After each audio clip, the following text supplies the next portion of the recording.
Muito bem, irmãos, vamos a partir de agora dar início à série de estudo que vamos fazer através das Institutas de João Calvino, a partir desta noite, a partir desse momento. Nesta noite estamos iniciando o primeiro volume, conforme eu passei para os irmãos, a Instituta volume 1, e eu vou e desejo usar esse momento que estamos iniciando, trazendo alguns detalhes acerca da pessoa de João Calvino. Eu não sei quantos de vocês já tiveram a oportunidade de ler as Institutas, ou alguma coisa de Calvino, algum livro, alguma biografia. Não? Pois bem, então, por isso, neste primeiro momento, nesta primeira noite, eu vou trazer alguns detalhes resumidos desse servo do Senhor, esse grande servo do Senhor que impactou e tem impactado aos nossos dias, em nossas gerações, a Igreja do Senhor, a forma como Deus usou esse homem. Ele era e foi um homem igual a nós, cheio de fraquezas, cheio de humanidade, porém um homem que foi talhado pela graça de Deus e pela providência para desempenhar o papel como um vaso na mão do grande oleiro e da forma como Deus usou.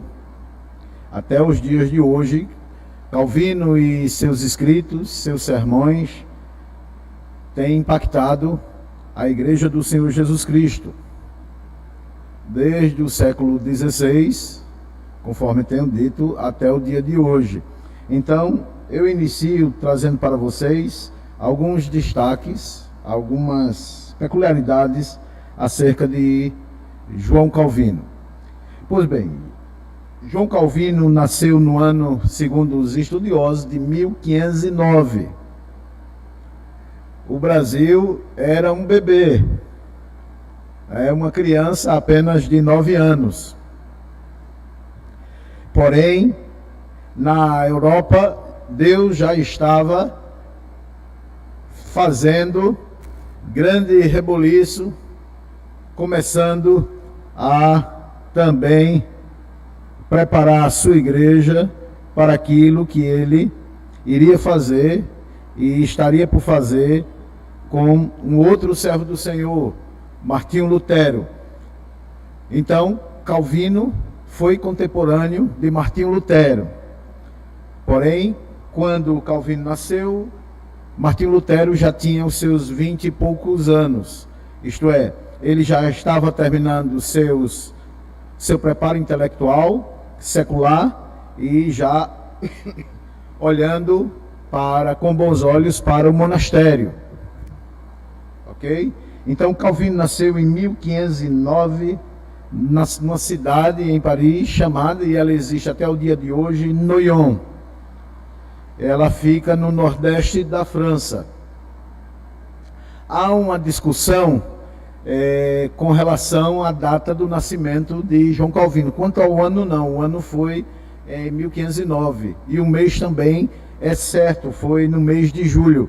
Agora há, a título de informação, um debate entre alguns que concordam, mediante um livro que saiu logo após a morte de Calvino, de um dos melhores amigos de Calvino e companheiro, o pastor Beza.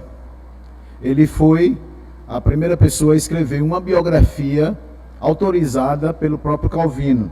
E Beza fala que o nascimento de João Calvino foi entre o dia 10 ao dia 29 de julho de 1509. O pai de Calvino, Gerard Calvin, ele foi advogado. E grande parte do trabalho da desenvoltura do pai de Calvino não foi prestar serviços na vida secular.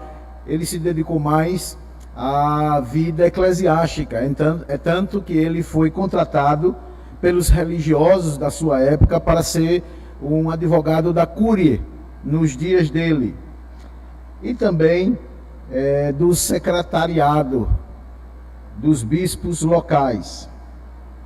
Isso tudo os irmãos poderão ver e comparar no livro que eu passei para vocês, A Teologia dos Reformadores, de Timothy George.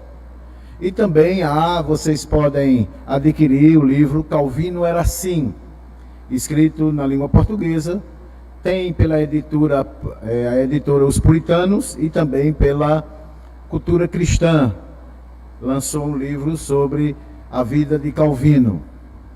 A mãe de Calvino, Jeanne Lefranc, faleceu bem cedo.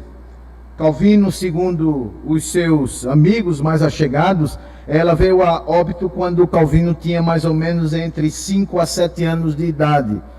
Então, já na vida adulta de Calvino, Calvino possivelmente já não lembrasse mais da sua mãe.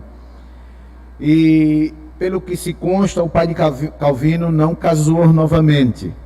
Ele viveu uma vida sozinho, pelo menos naquelas biografias mais autorizadas, mais fiéis, não se fala mais nada da vida do pai de Calvino após a morte da mãe dele, da esposa do pai de Calvino. Pela providência divina, Calvino nasceu numa família de classe média hoje, mais ou menos equiparada a uma classe média hoje, entre a C e a B, B ou C. Ele não era rico, mas também não era pobre. Mas tendo em vista a facilidade que a família tinha de grupos de amigos, pelo fato do pai de Calvino ser advogado, ter sido advogado, muitas pessoas fluentes em Noyon, famílias fluentes, ao qual o pai de Calvino certamente havia prestado algum serviço, algum trabalho, gostando do menino e vendo a sua necessidade de mãe, só sendo criado com o pai, segundo esses biógrafos, Calvino recebeu ajuda de famílias para estudar, tendo em vista que Calvino tinha grande aptidão pelo estudo. Ele se saiu muito bem nas escolas, e assim recebeu esse benefício de famílias que custearam todo o estudo, toda a preparação acadêmica, intelectual de Calvino. E ele sempre, segundo o próprio livro de Beza, eu não sei se tem em português, eu tenho ela em inglês e tem também em espanhol. Da língua portuguesa tem uma muito antiga, da década de 60, eu não sei se ainda existe. Mas, segundo Beza, Calvino sempre tirou as melhores notas, sempre esteve entre os primeiros da classe, tendo em vista a capacidade de raciocínio e de concentração de Calvino.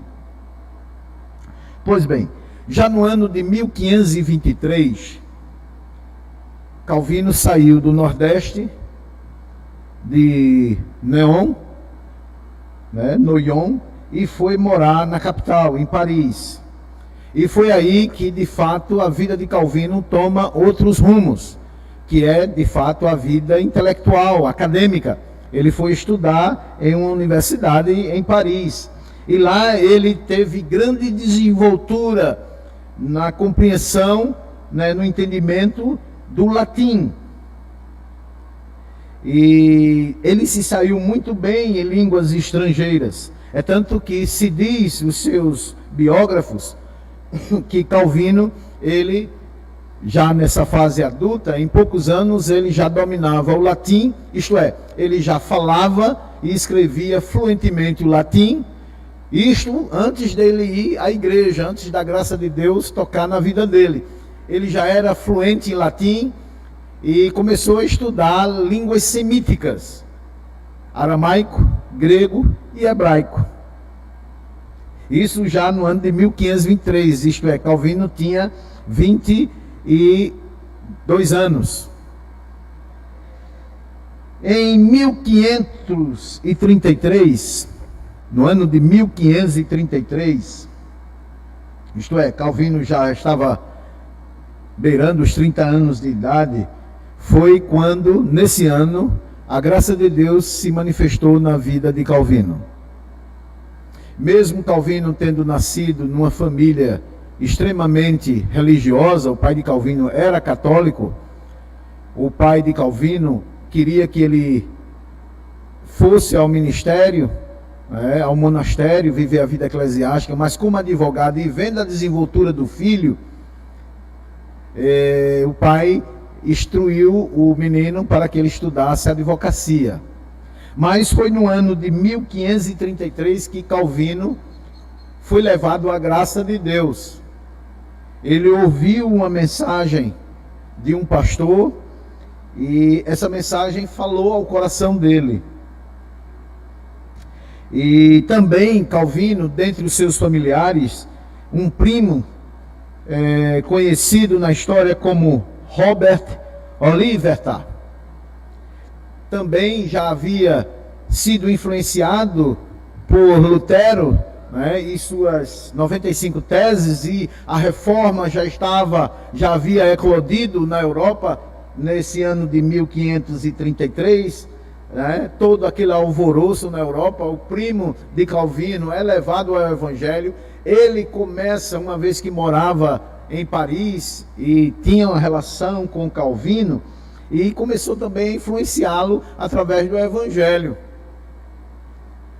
Então Calvino é levado à graça de Deus no ano de 1533, por uma pregação que ele ouviu de um pastor, e também pela influência desse seu primo. O interessante, como eu disse, vocês podem ver tudo isso aí no livro cujo título é Calvino Era Assim, e também pela Teologia dos Reformadores, de Timothy George. Então Calvino, ele tinha uma mente muito prescrutadora, muito investigativa. E o que é que acontecia? Calvino, quando ouviu a pregação, que lhe chamou muito a atenção, Calvino foi estudar. Calvino foi ler as Sagradas Escrituras, nos seus originais. E é tanto que aquilo envolveu ele de tal maneira que ele decidiu que iria estudar a Bíblia com seriedade e com afinco, e iria mergulhar na teologia. Porém, essa ideia dele inicial não tinha nenhum ares eclesiástico. A ideia dele era tão somente aprofundar-se no conhecimento da palavra de Deus, somente isso. Mas a desenvoltura dele foi tamanha no conhecimento e na destreza, com a mente lógica, racional. Calvino se saiu muito bem mesmo nesses estudos, até o dia que ele precisou fazer uma viagem, e nessa viagem, entre o ano de 1533 a 1536, Calvino vai para Genebra, e passando, ou só de passagem em Genebra, ele teve acesso a um dos que haveria de se tornar um dos maiores, se não o maior amigo dele.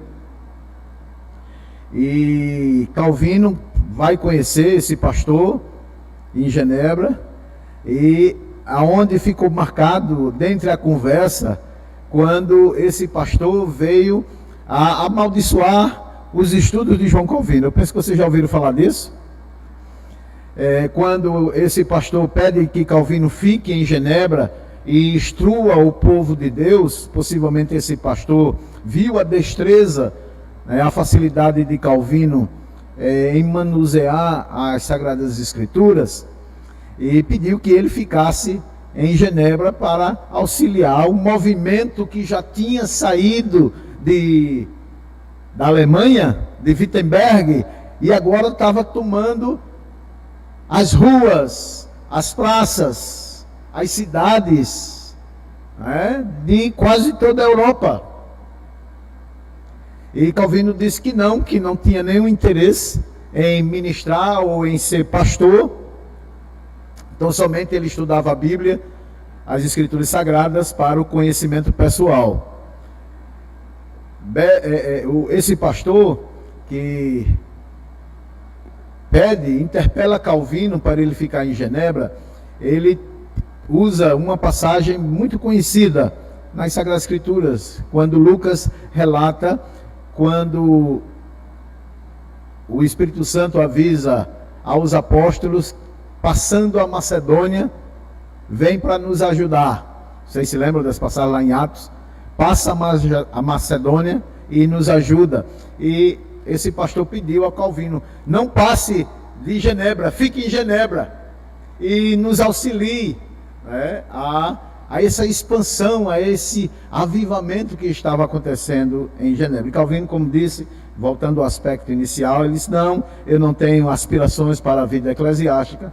Foi quando o pastor disse, olha, maldito é seu estudo, maldito seja a sua intelectualidade, maldito seja o dia que você abriu a Bíblia, maldito seja o dia que você conheceu a Deus, porque se você tem esse conhecimento e não quer compartilhar com o povo, então esse seu conhecimento não vale de nada e é maldito. E Calvino ficou tão espantado com essas imprecações desse pastor na sua vida, que muitas e muitas etapas da vida de Calvino, a posteriori, ele sempre se referiu a esse acontecimento, né, que o pastor amaldiçoou ele. Porém, ele ficou em Genebra e aí se deu, né, tudo aquilo que nós conhecemos, um dos grandes, ou se não o maior avivamento da história da igreja depois do livro de Atos.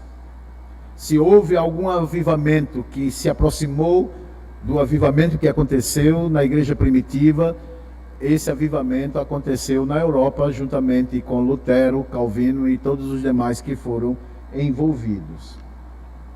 Pois bem, a título de informação, só para vocês saberem a capacidade intelectual de João Calvino, Timothy George, falando sobre Calvino, e nessa leitura que ele faz da biografia de Beza, só para vocês terem ideia da capacidade intelectual de Calvino, Calvino podia citar capítulo, livro, versículo, número de página de mais de 90% da Bíblia de memória.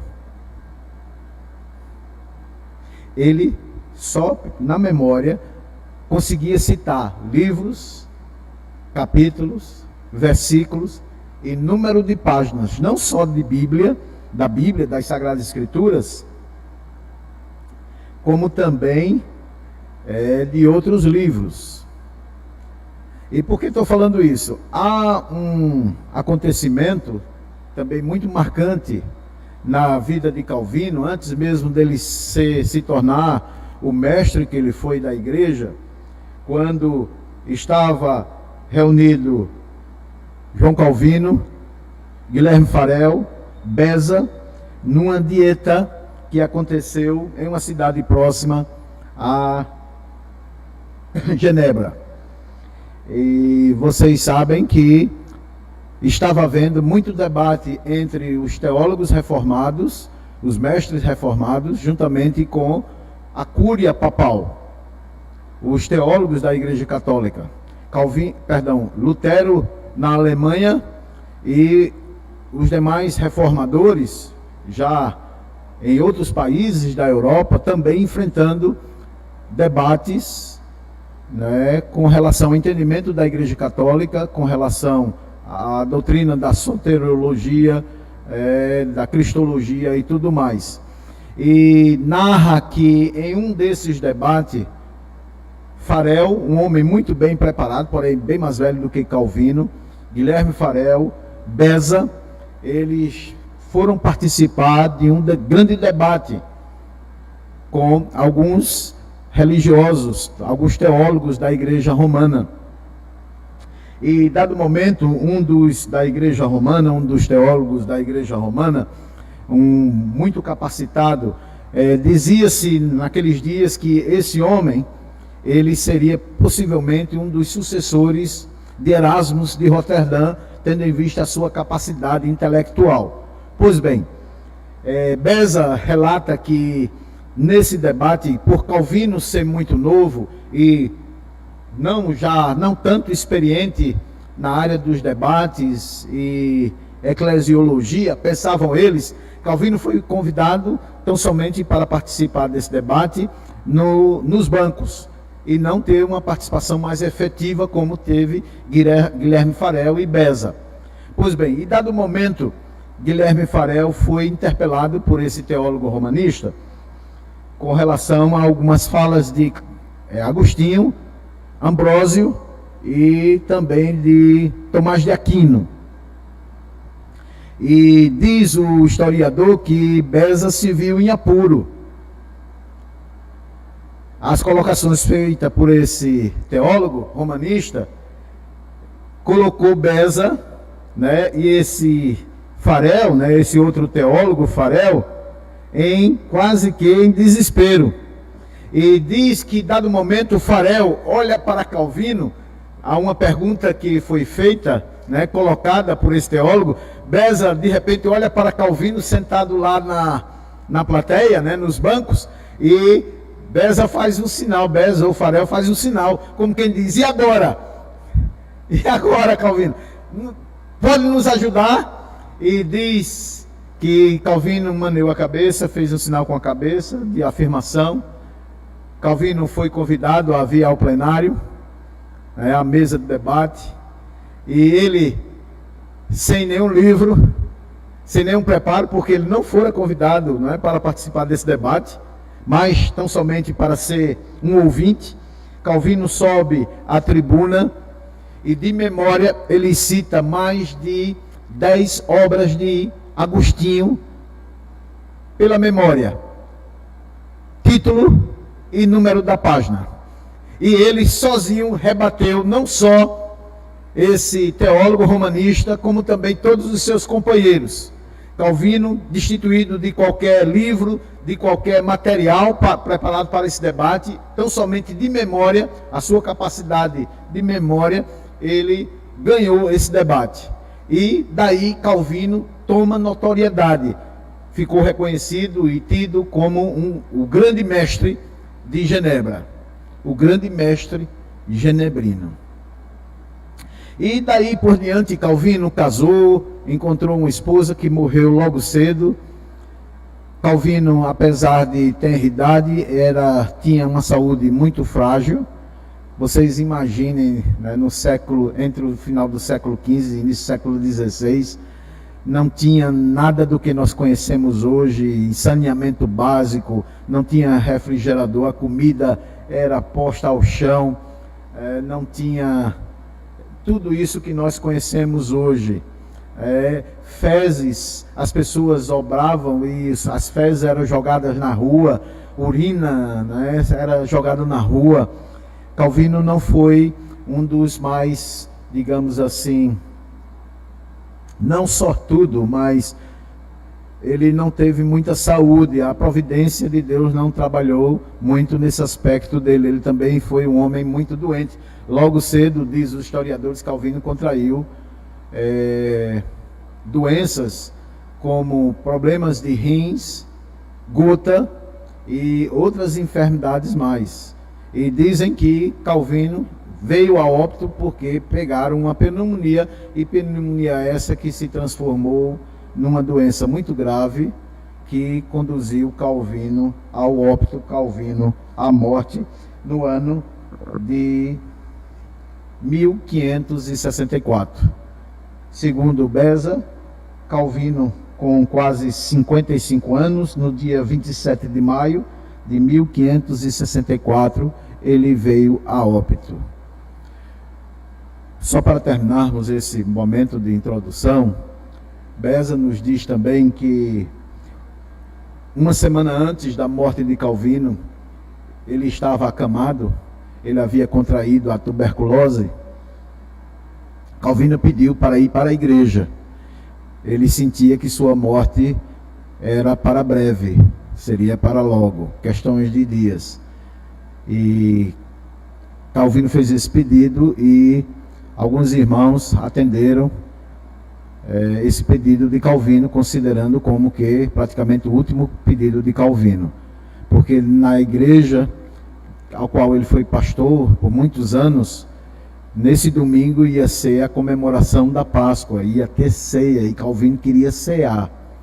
E ele foi conduzido à igreja pela manhã, na sua cama, no seu leito. Mesmo deitado, ele foi à igreja. E Calvino ceiou nesta igreja, mesmo acamado.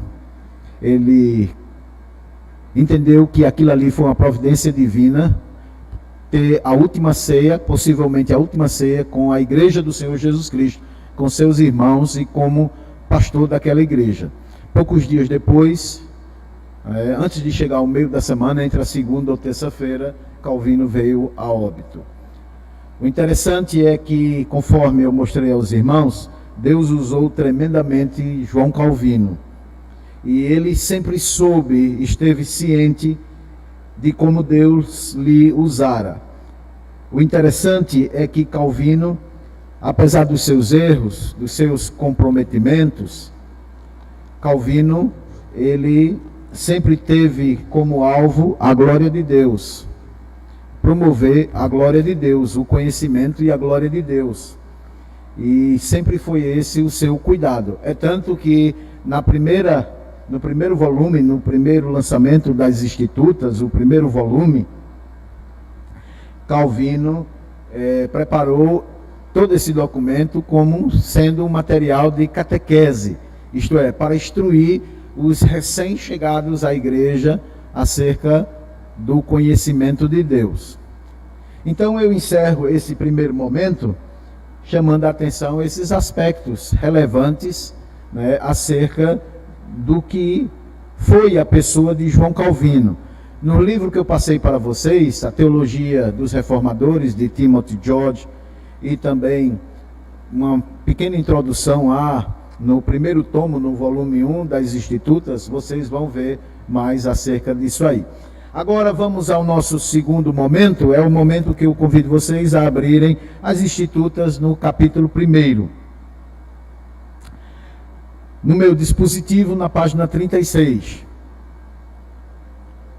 As Institutas que eu passei para vocês. Página 36, capítulo 1, cujo tema é o conhecimento de Deus e o de nós mesmos são realidades inseparáveis, de que modo são coesos. Vocês acharam? Estão nele? Então eu vou ler só uma primeira parte, e depois dessa leitura dessa primeira parte, nós vamos passar aos comentários.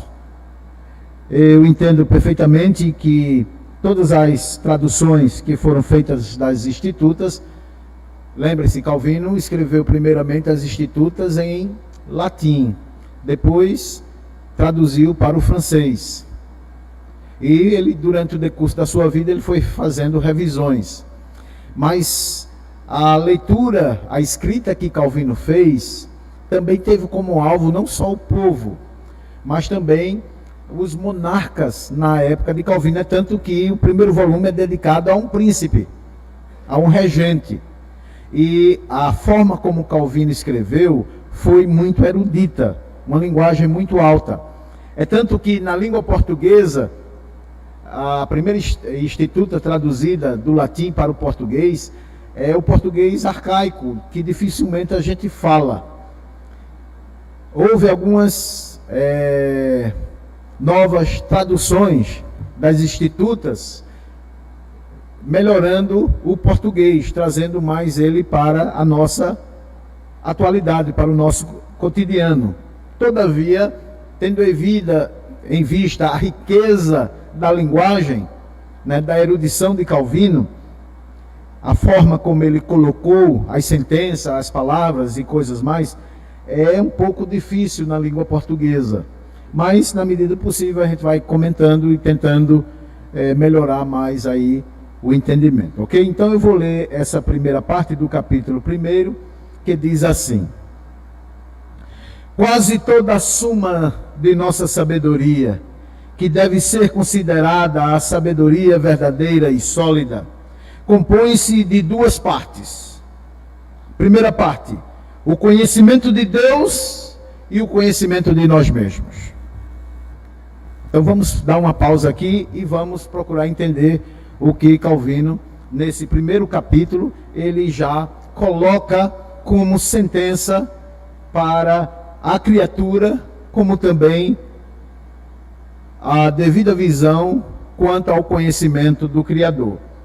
Ele diz assim, repito, quase toda a suma de nossa sabedoria, isto é, o mais elevado pensamento, o mais elevado conhecimento que o ser humano pode atingir, pode galgar, pode chegar. E aonde ele chegar nesse nível, Calvino alerta que essa sabedoria, esse conhecimento, essa capacidade intelectual de sabedoria e de verdadeiro conhecimento, daí Calvino dizer, considerada a sabedoria verdadeira e sólida de alguém que de fato tem entendimento, que tem compreensão do menor ao maior, do doutos aos indoutos. Dado momento aqui, só fazendo uma pausa antes de destacar o primeiro ponto, e eu tenho convicção de que Calvino, ao escrever esse primeiro momento, essa primeira parte, ele possivelmente se lembrou, como nós nos lembramos agora, quando Jesus, em seus ministérios terrenos, algumas vezes ele brada ao seu pai, dizendo, Pai, graças te dou, porque revelastes essas coisas, né, aos pequeninos, e ocultasse aos sábios e entendidos. E é quase o que Calvino está colocando aqui. Quando ele fala de sabedoria sólida e verdadeira, não são só as pessoas que tiveram e têm a capacidade de estudar, de desenvolver o seu intelecto. Qualquer pessoa com o mínimo de sabedoria, de entendimento, ele pode compreender, ele deve compreender essas verdades que eu vou colocar aqui agora, que Calvino coloca aqui agora.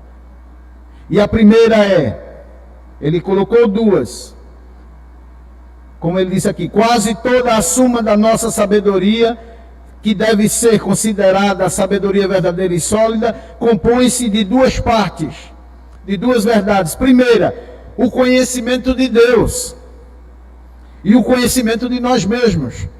Em outra palavra, o que Calvino está aqui a dizer, e que esse pensamento ele trouxe, ele acompanhou grande parte dos padrões de fé da nossa igreja batista, no catecismo, né, no nosso catecismo puritano, na primeira pergunta, se vocês se lembrarem, está lá, que a pergunta é, como devemos conhecer Deus? Como devemos buscar conhecer Deus? É dever do homem buscar conhecer Deus e gozá-lo para todo sempre. Conhecer Deus, adorar a Deus, servir a Deus e gozá-lo para todo sempre. E esse pensamento do catecismo do puritano, batista, como também do catecismo maior de Westminster, bem como do menor, e outros catecismos, eles compuseram, eles tiraram, eles mergulharam nesse pensamento calvino como sendo uma verdade, uma suma máxima da revelação da palavra de Deus. Em outras palavras, o que Calvino quis dizer foi, se em algum momento você vai ou poderá conhecer a você mesmo, ou se você quiser conhecer a você mesmo, se aproxime de Deus. Porque se você se aproximar de Deus, você vai passar a conhecer a você mesmo. E esse conhecimento que Calvino aqui coloca, ele está amplamente sustentado nas Sagradas Escrituras. Por favor, abram suas Bíblias em Oséias, capítulo 6, versículo 3. Oséias 6:3. Eu vou pedir a Tauan, que está com o microfone, que leia Oséias, capítulo 6, versículo 3.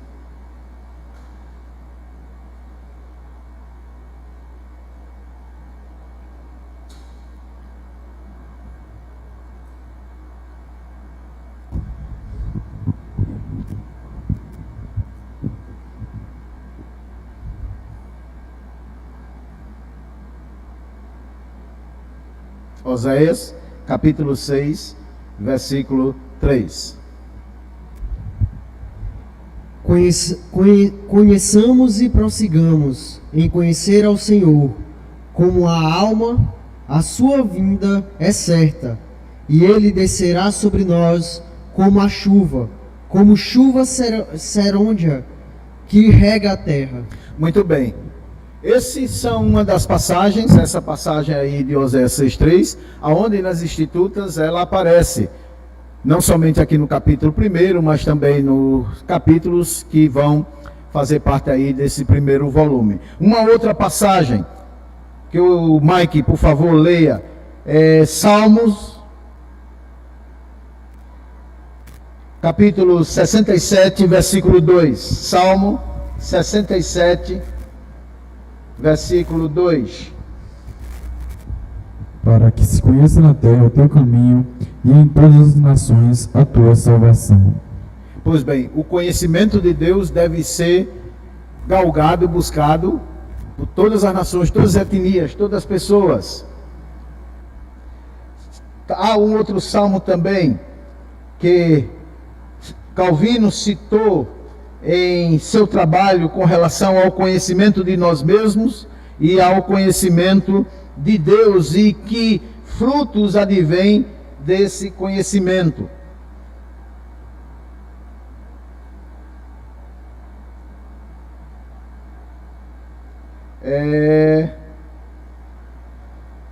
Salmo 17,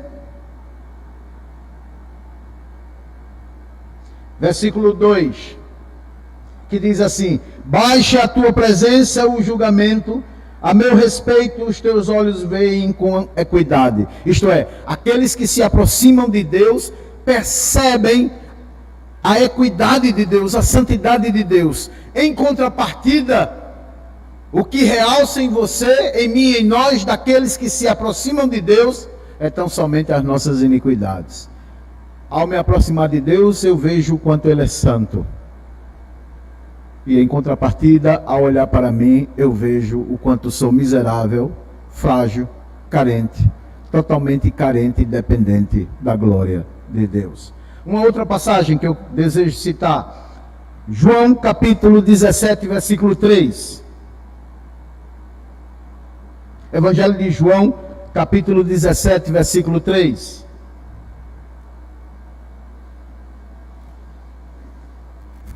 E a vida eterna é esta, que te conheçam a ti, o único Deus verdadeiro, e a Jesus Cristo, a quem enviaste. Muito bem, nessa oração, que é tida como a oração sacerdotal de Cristo, que Ele intercede por todo o seu povo, Jesus intensifica essa premissa maior, de que é dever do homem buscar conhecer Deus, conhecer seu Criador, seja através da criação, e muito mais agora, através das Sagradas Escrituras. Por isso que Jesus diz, é dever do homem, constitui-se dever primordial do homem, seja ele crente ou descrente, crédulo ou incrédulo. É dever de todo homem buscar conhecer Deus, seu Deus como Criador. É dever seu, meu irmão, é dever seu, meu irmão. É dever de todo o povo buscarmos conhecer Deus. Há outra passagem que eu também quero compartilhar com vocês. Atos capítulo 17, versículo 28.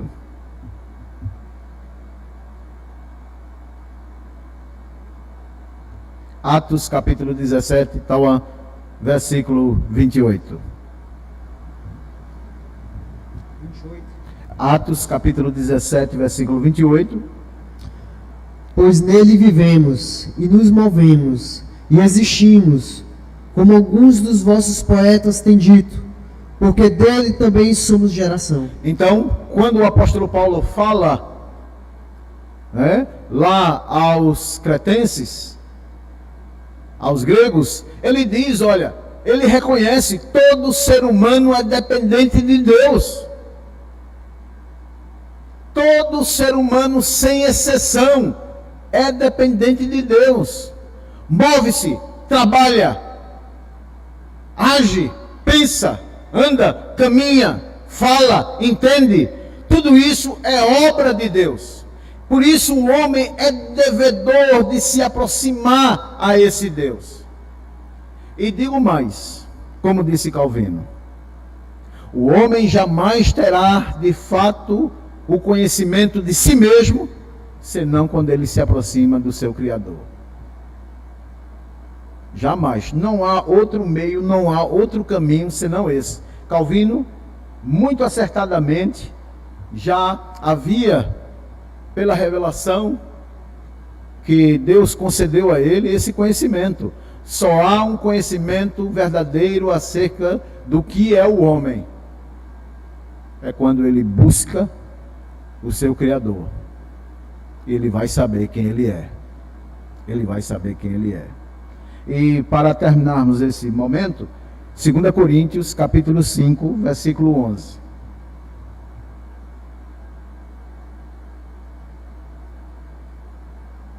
Segunda Coríntios, capítulo 5, versículo 11. Mike. E assim, conhecendo o temor do Senhor, persuadimos os homens e somos cabalmente conhecidos por Deus. E espero que também a vossa consciência nos reconheça. Olha aí, o apóstolo Paulo exortando aos irmãos, à igreja em Corinto, que é dever de todo homem buscar o conhecimento de Deus. Buscar o conhecimento de Deus. É dever de toda criatura.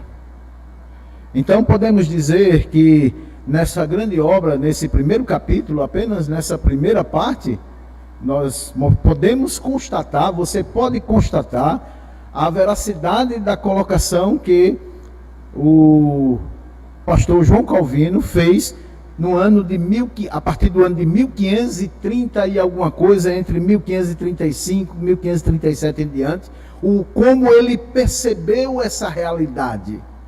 Lembre-se, Calvino não foi instruído por nenhum pastor humano. A igreja estava, em franca expansão.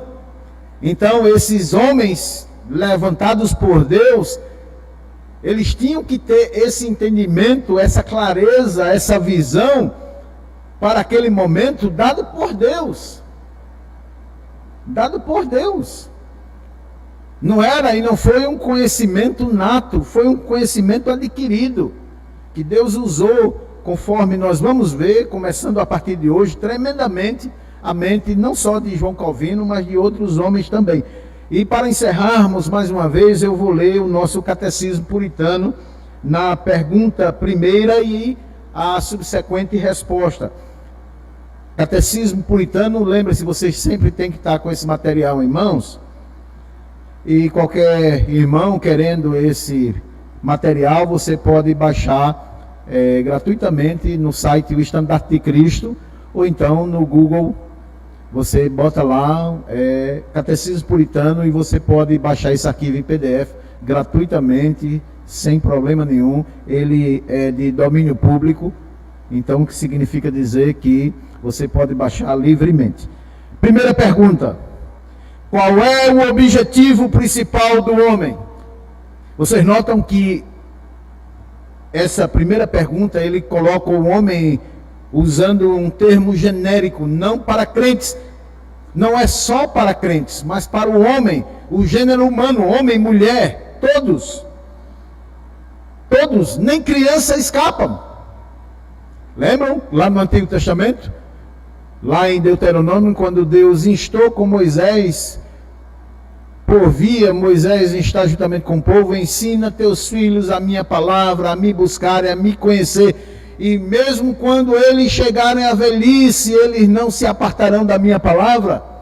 Então é esse conhecimento que Calvino abre esse primeiro capítulo da sua hoje conhecida teologia sistemática. Pergunta: qual é o objetivo principal do homem? Resposta: o objetivo principal do homem é glorificar a Deus. A de Westminster diz conhecer Deus, que também aqui pode ficar claramente e facilmente subentendido. Glorificar a Deus e ter comunhão com Ele. Você não pode ter comunhão com uma pessoa se você não passa a conhecê-la ou não busca conhecê-la. Por isso que eu disse que está aqui implícito. Ter comunhão com Ele para sempre. Por favor, 1 Coríntios 10, 31. 1 Coríntios 10, 31. Tauan?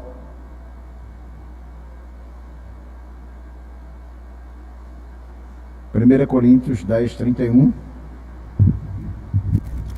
Portanto, quer comais, quer bebais, ou façais outra coisa qualquer, fazei tudo para a glória de Deus. Quer você coma, quer você beba, quer você caminhe, trabalhe, ande, estude, medite, tudo que você fizer, toda a inteireza da sua vida, está na mão de Deus. Não tem como correr. Você não tem como correr. Não tem como correr. Porque o próprio Deus disse que o homem não pode receber coisa alguma que do céu não lhe seja dado. Então, se você quer ter, se você deseja algo em sua vida, em primeiro lugar, busque a Deus. E o texto, outro texto para terminarmos, Salmos 73, versículo 25 e 26. Salmo 73, versículo 25 e 26. Quem mais tem eu no céu? Não há outro em quem eu me compraza na terra. Ainda que a minha carne e o meu coração desfaleçam, Deus é a fortaleza do meu coração e a minha herança para sempre. Amém. Portanto, meus irmãos, nesse primeiro momento, na nossa primeira aula introdutória, nós vamos parar aqui. Nesse primeiro momento, nessa primeira parte, porque destas duas colocações, acreditem, Calvino vai desenvolver toda a sua teologia em base tão somente dessas duas máximas. Isso aqui é o pilar. Se nós construirmos hoje, pudermos ter construído hoje esse pilar, você não pode ter nenhum outro conhecimento de você mesmo, senão quando você busque ou se aproxime do seu Deus, do seu Criador. E em aproximando-se dele, pode ter certeza, você vai passar a conhecer você mesmo melhor do que ninguém.